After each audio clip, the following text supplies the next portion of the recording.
Welcome to this super exciting episode of Voices of Video. So, we are here today to talk about a streaming service that you may not have heard about, but you're going to want to listen to the end because the story of how they built their workflow and what they are doing in Latin American countries is really remarkable. So I guess without further ado, Nacho, welcome to Voices of Video. It's great to have you. Thank you. Thank you. I'm glad to be here. Yeah, well, we've been working together. You've been using VPUs for a while, Yeah. but before we jump in and we, really do a deep dive into how you built your workflow, which is a great story, by the way. Why don't you introduce Zapping? I'm going to assume that a lot of our listeners Yeah. maybe are outside of your core markets and they haven't heard of Yeah. you. So who is Zapping? And by the way, what do you do for the company? Okay. Let me start. So, Zapping is a OTT platform here in Latin America. We are in Chile, in Brazil, in Peru, and Ecuador right now. We are thinking in opening more countries, but right now just that four. It's big market like Brazil are Big occupying all market. my time. Yeah, sure. So we start with Sapin in about 8 years ago. 8 years ago, but our story is far from that years old. Just 8 years old. Um, it's begun in 2011 with another company called El Telón, named El Telón. Uh, El Telón was the first streaming platform to watch television here in Latin America. We were the first company to transmit television like an OTT platform in that years here in Latin America. We stayed in the first place in the market, in the App Store market, for about 1 year, something like El Telón, and then WhatsApp, and then Facebook. Amazing. Yeah. We we achieved more than 1 million users with El Telón in that time, but it was just a trial. I don't know. I don't know. I think I need to I need to talk about me. I'm a software developer, but I don't have any formally college or study in university. I'm a musician. I am a musician. I play saxophone and piano. I study saxophone in the university, and then music for 4 years. But I developed software for about, I don't know, I don't remember, from I was 10 years old, I think. From Amazing. So to me it's really simple to it's like talk. I don't know, it's like read write software. So Yes. in that time I was trying to build some cell phone apps here in Chile.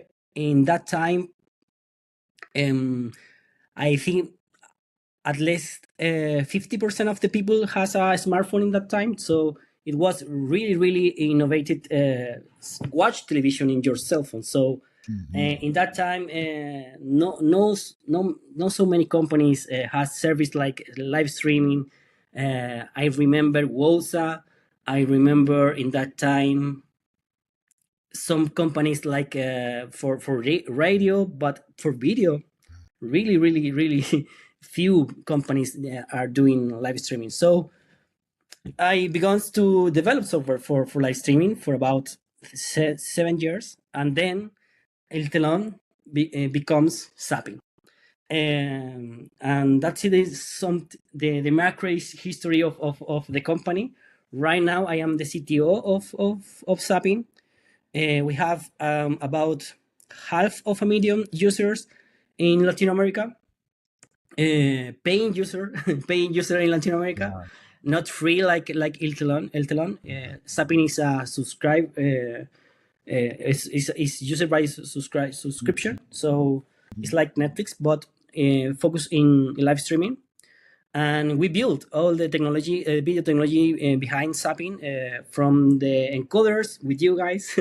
We spent a lot of time looking solution like from GPUs, CPUs, and then use your solution.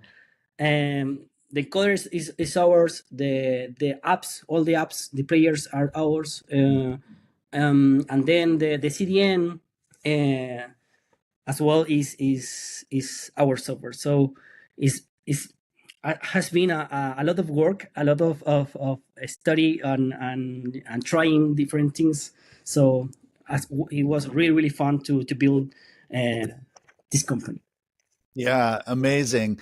It's incredible. I love it when I get a chance to talk to somebody who was in the very beginning. And it's a little bit, 2011, here we are 2025, so it's 14 years.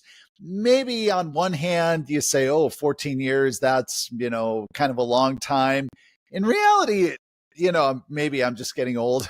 um, it's No, it's it, not. it's not so long as you think. And yet, when you go back to 2011, you're 100% correct. I mean, Netflix was only just really starting to sort of, bring their product to market. I mean, they had been in the market with a streaming solution since like 2008, 2009, somewhere around there. So, they were a couple of years, but still, I mean, it was like Netflix, a lot of people didn't Yeah. really know them, or they knew them as their disc rental business, just as an Yeah, example. exactly. Now, of course, you say Netflix, and it's like literally everybody in the world has heard of Yeah. Netflix, So it's amazing.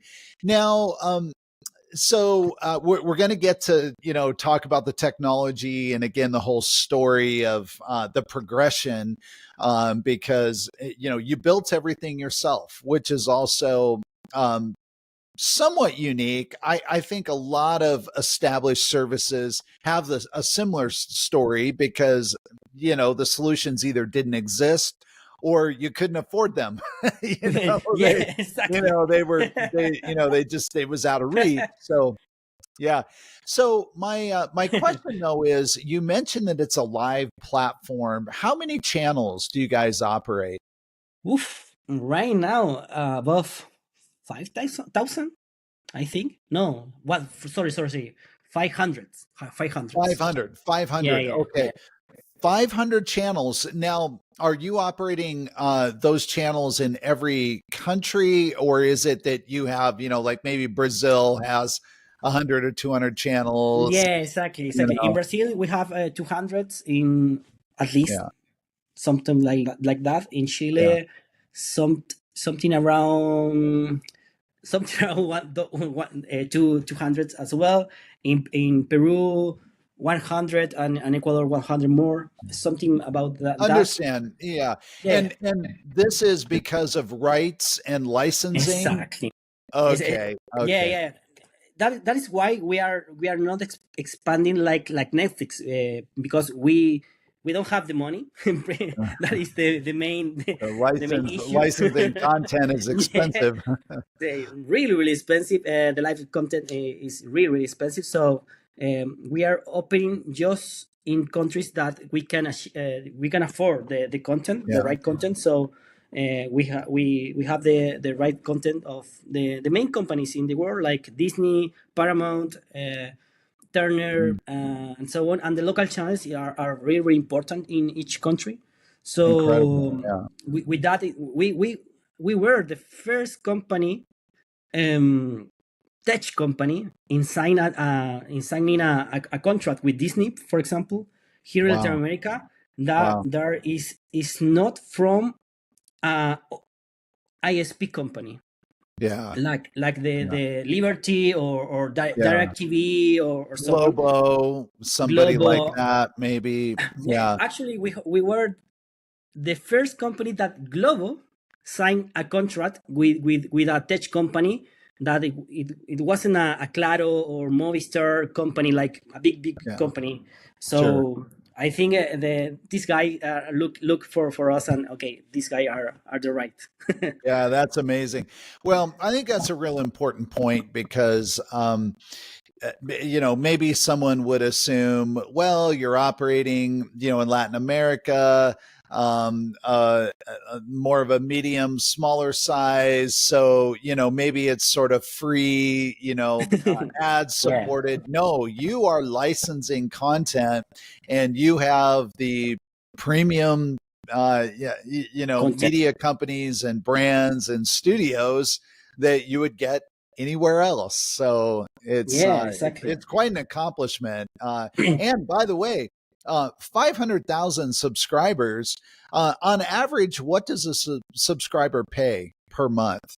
Um, I think it depends on the country, but here in Yeah, Chile, about 14 US dollar, I think. Yeah, really? 14. Okay, Yeah, so that is very much in alignment with not so far off. It's a little bit less than what we're paying here in the U.S. But my point is that that's real money, yeah, yeah, and therefore the consumers, your subscribers have real expectations. The yeah. quality has to be good, the experience has to be good. So why don't you take us back to how you built the platform? What the original roots are, and be as technical and detailed as you would like. Our audience, Okay, are looking for that. So okay. I think I need to explain that why we switch from El Telón to Zapping. El telón means the curtain, like a mm, theater, right? In Spanish. So we switch from El telón to Zapping because the user experience. In El telón, we have the main local channels free with ads. mm, Right now, there is fast platform. We were in that time that kind of platform, and the user experience was like Netflix. It was like an app that you open and you must to click to see uh, some content.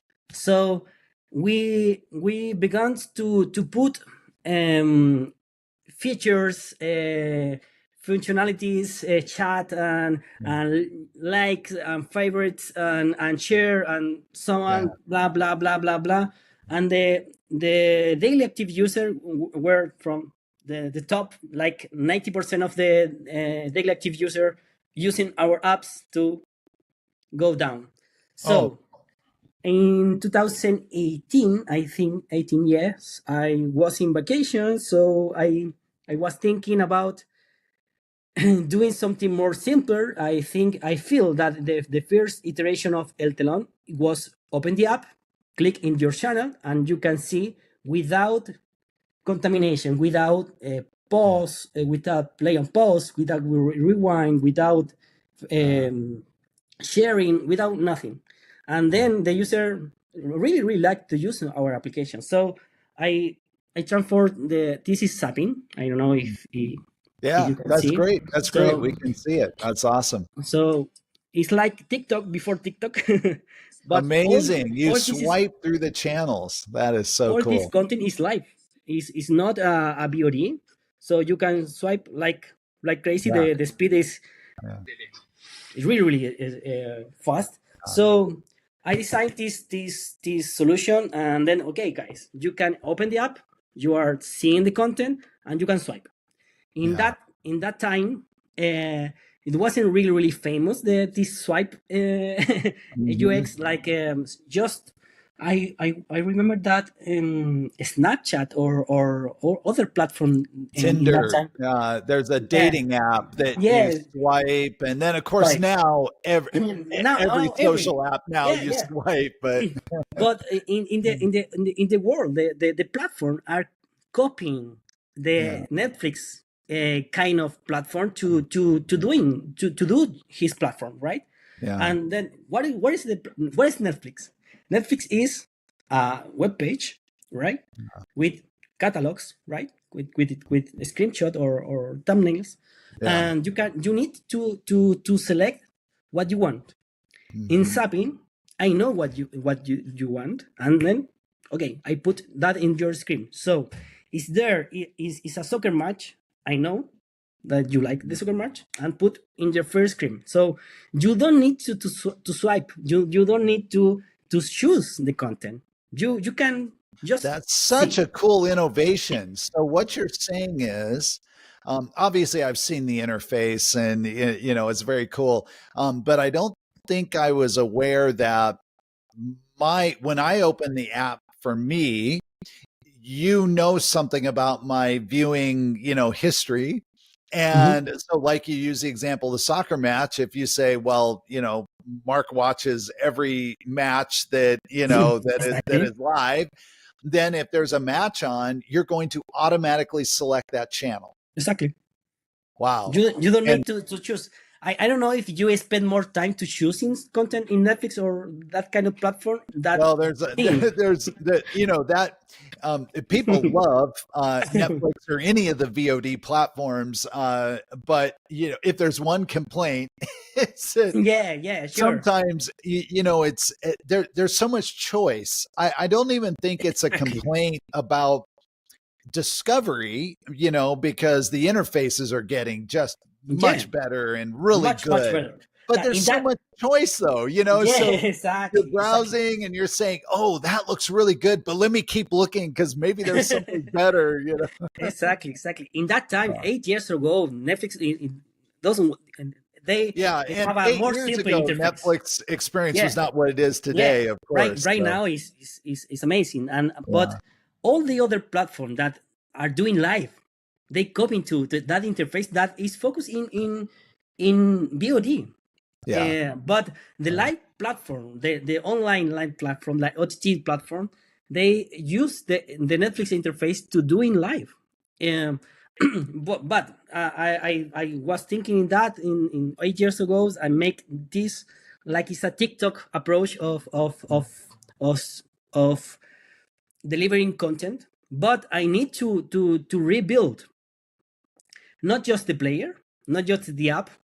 Uh, I need to rebuild the encoder because I need to do something reduce the latency to to do packetization, to do delivering to the CDN.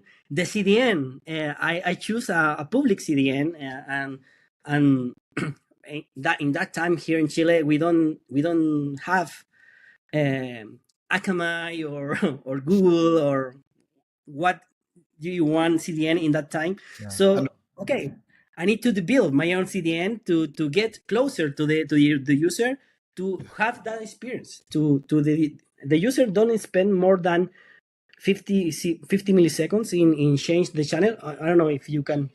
That is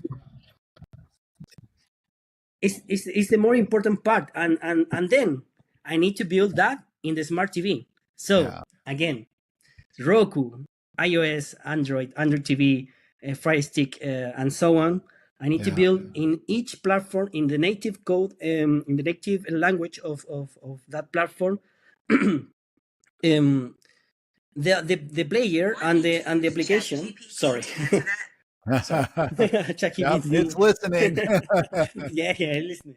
So I need to rebuild all that change of how we can deliver to the user fastly, Yeah, really fast to the user have that experience that they feel there is no loading time.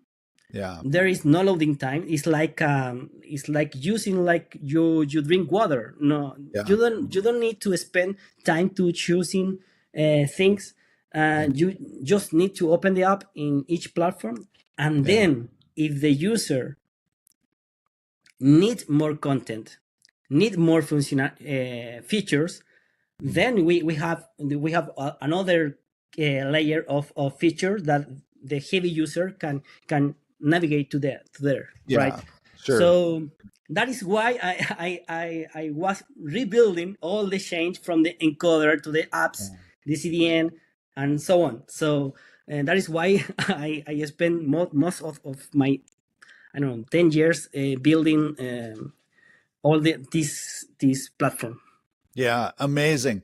Now, when you first rebuilt it, the platform, was it full HD? Was it 1080p? Was it 720p? Full HD. I'm just assuming you weren't doing 4K, especially No, back, no. 2000, 16, 17, 18. But No, it was in Full HD, but back then there wasn't so much content in Full HD. Um, mm, we were pioneers here in Chile, so I was knocking doors like, okay, I don't know, here in Chile, here no, in Latin America is kind of the same, and not Brazil, but in Peru and Ecuador and Chile, you just have four channels, main channels, mm, that the 80% of the people watch. yeah, yeah. Um, so I was with this platform, a young guy talking with these giants, saying, "Okay, your video is poor.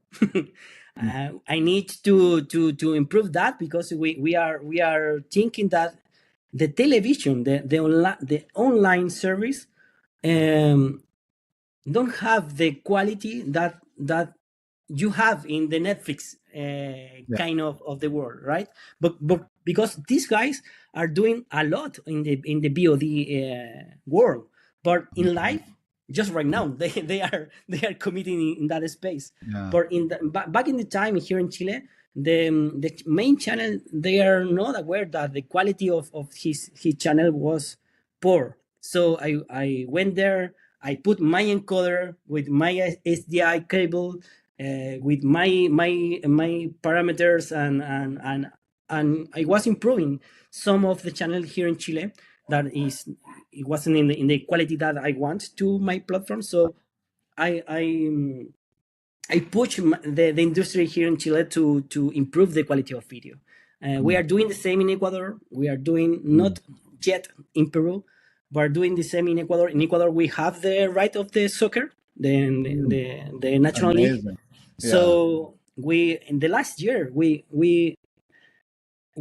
improve even the stadium, the transmission of the stadium, the cable of the stadium. We need to change to improve the quality of the So image. you're So putting your encoders in the stadium? not yet, but I want. Okay. No, But you want to, yeah. in the back. So you have the mobile, the transmission from the stadium to the head end of the channel, the main the, Yeah. the main broadcaster, and Yeah. there is my encoder. So I Mm, can do a lot of things. Uh, having the signal without compression, right? mm. I can do whatever I want with the compression, right? Yeah. First, second, uh, I can put the signal right from there to the my CDN. Mm, So I have a little software to packetize the content, encode the content right there, and mm, then put directly to the CDN. mm, So in that manner, in that way, we can deliver the video faster than other companies. Right now, mm. here in Chile, we are 1 minute ahead our next our next competitor in life. So that is the kind Wow. of thing that we are doing. Wow. That's really remarkable. So I'm going to assume that you built this on FFmpeg, or, what Yeah. framework. And I'm speaking of the transcoder. And now, are you delivering a single bit rate, or are you creating an ABR ladder for, people that maybe don't have the bandwidth?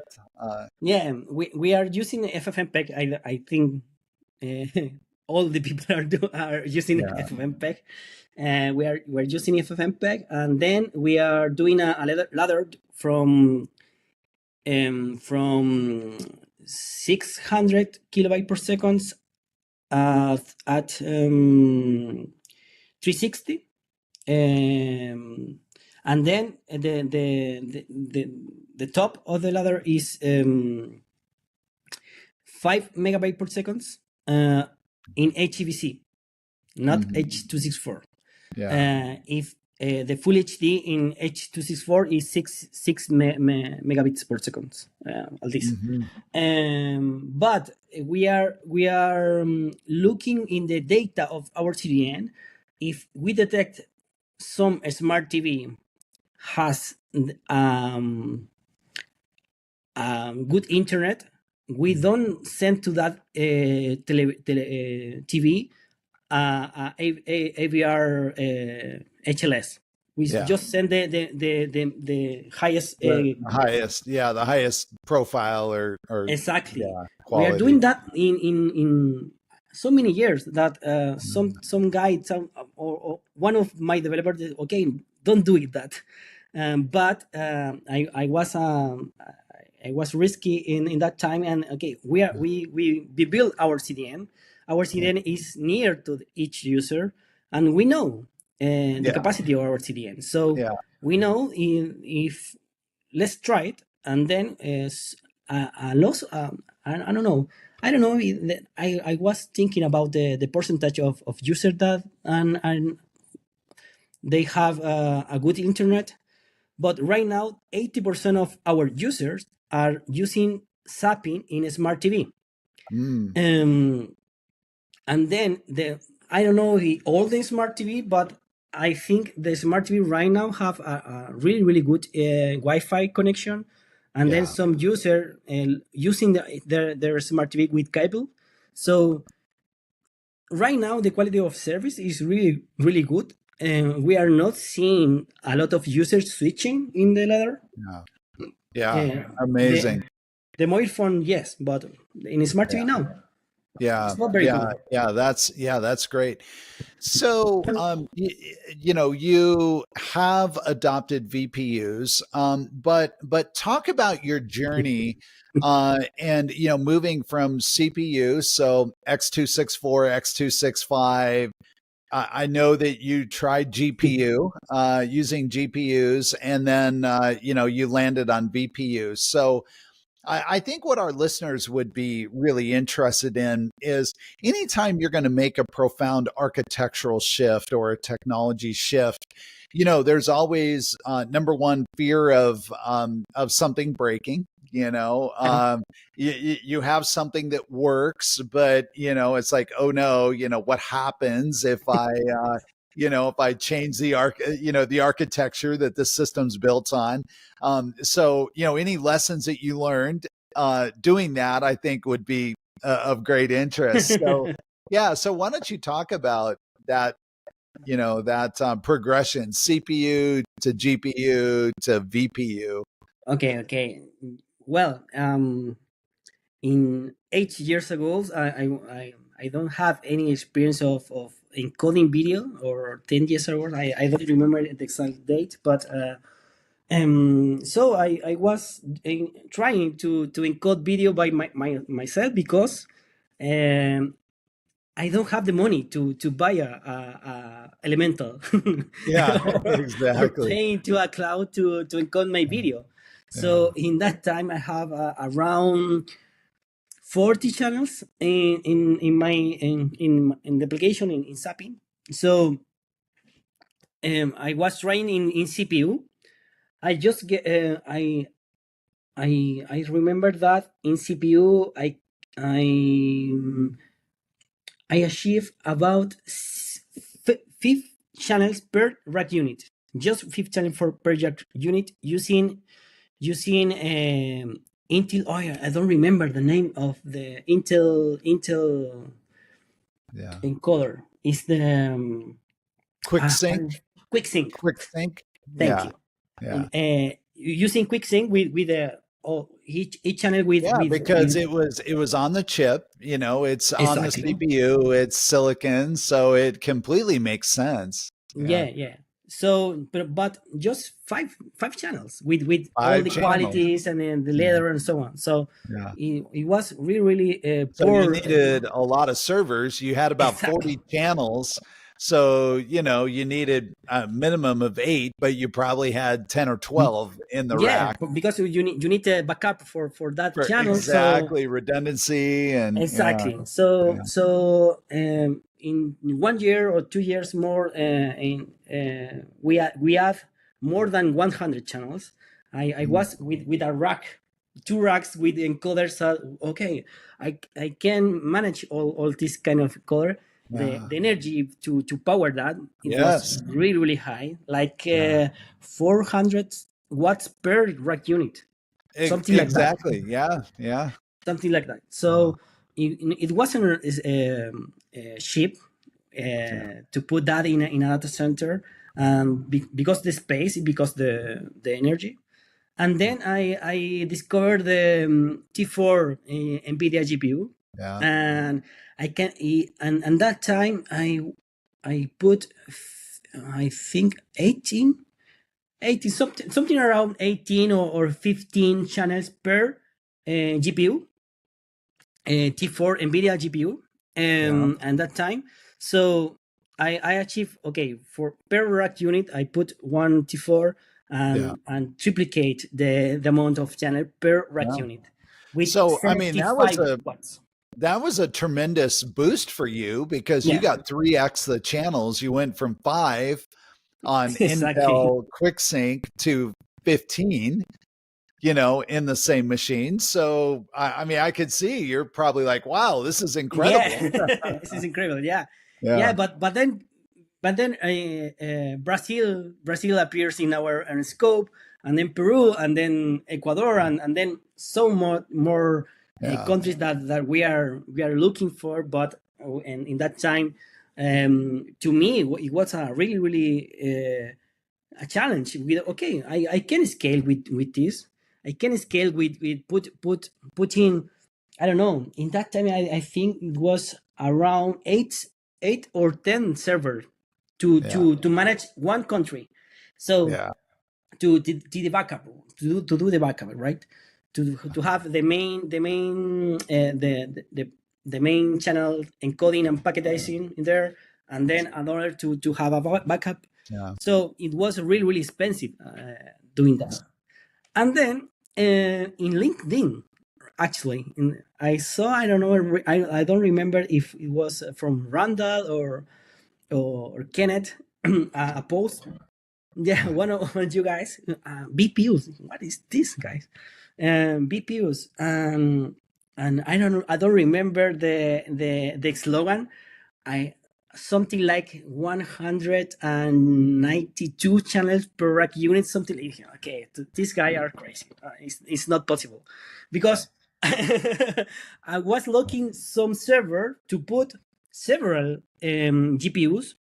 Actually, I built my GPU servers in that time have 2 GPUs per rack unit. So I was doing 30 channels per rack unit.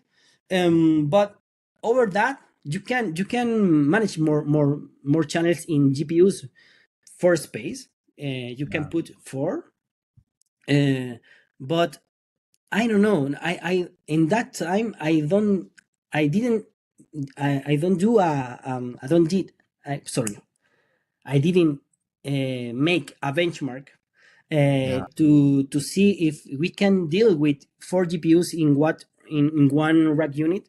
But Yeah. I was seeing that, in if you with 2 GPUs, I I was in if you put more than Yeah. 40 channel, you get stuck with the scoring part. I don't know what's. Well, you have IO, you Mm, have internal bus congestion exactly.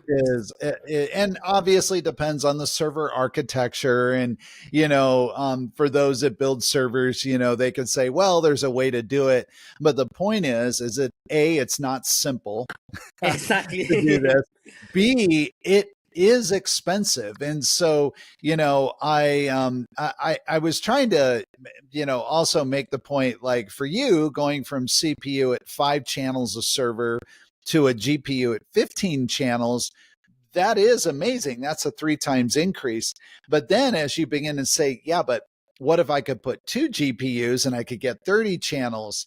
Well, all of a sudden you start running into these bottlenecks inside the server Exactly. itself, and both the technical debt as well as just the capital cost of buying the GPUs, building the servers, putting now more memory. I mean everything costs more, larger power supplies, larger chassis, Yeah, yeah, that exactly. very, very quickly you can do the math and say, well, this is great. I now have a server that can do 30 channels, maybe even 45 channels, but it's costing me as much or not much less than Yeah, if I was doing it all in software, and I exactly. just had a pile of kind of mid-range servers. Exactly, So, exactly. So, yeah, but yeah. I I buy a netting. So you saw our claim. Yeah, By the way, the number, and I'm not sure exactly what you saw. So it could have been, like you say, somewhere around 160, 190. But 320 is actually our stream count on our Quadra video server. So yeah, now that's single bit rate. So that's not creating ABR yeah. ladders. And that's 1080p. So, if you need to do 4K, you obviously would divide that number by four, and, it's Exactly. 80. But yeah, 320. And believe me, a lot of people have the same reaction you have when they first, see the number. They Yeah. say, okay, it can't be real. Or if it's real, the quality is so bad that it's like not even usable. Yeah, yeah, yeah, yeah. I was, I bet, really, I don't know if it was Ronald. I buy a server. I'm talking with Ronald. Okay, let's try this server. I don't think that this is real. I was thinking about the idea of putting encoders inside the hard drives base Yeah. because the I/O, right? So okay, these guys are genius. I was thinking that what I'm doing here are not thinking about that kind of solution to build my own BPUs, but okay, Yeah. that was a good idea to put, great idea to put encoders inside a um, hard drive interface, right? Yeah. So Yeah. I buy That's right. it and try it. In that time was the T408, Yeah. T408. the Yeah. first Yeah. That's right. family, I think. I tried, and that's it. 50 channel per rack unit Yeah. to me. Okay, Yeah. so I buy more, and then I think you guys don't have in that time quadra GPUs, and then No, yeah, yeah. The T408 was our first generation, yeah, and then the Quadra. So the T1U, which is the U.2 form factor, that's then the Quadra, the second yeah. generation. So So I changed all my architecture to NetIn, yeah, and right now I'm dealing with 4 server per country amazing. with less power, less noise as well because the GPUs need to have a really heavy, yeah, yeah. And right now with just 4 servers, I can deal with all the channels per country. Um, in case of Chile or Brazil, I have um, less important challenge with GPUs right now because I am using the old architecture. But in each new country that we are open, like Peru or Ecuador, we are using just net-in GPUs with four servers, and we can deal with whatever you want. And we built a cluster service that like announce if we put a new net encoder to our service, this cluster balance the encoding process in the way that all the net in encoder can balance the weight. If we lose an encoder, our cluster distribute the Oh, encoding wow. Yeah. workload to another country. So Yeah. we build that software over the net in servers to deal Wow. with that. Yeah. Yeah. Amazing. Amazing.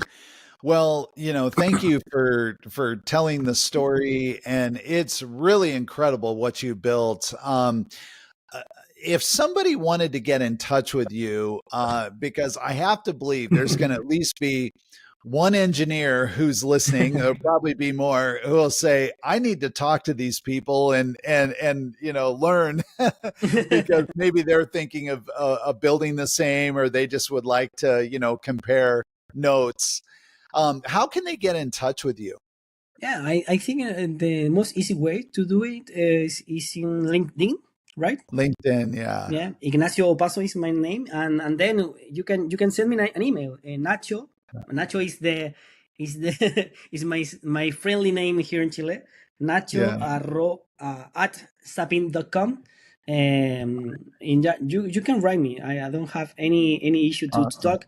I will be there in IVC in Amsterdam this year, Yes. so we Yes. can talk in there. So Yeah, absolutely. And we look forward to seeing you. I think maybe you've heard we have a very large booth for the VPU ecosystem, and I'm sure you'll be hanging out there yeah, and yeah, and joining us and sharing a beverage. We're gonna have a cocktail or party, two, and it's gonna be, yeah, exactly, or two or three, or two, or three.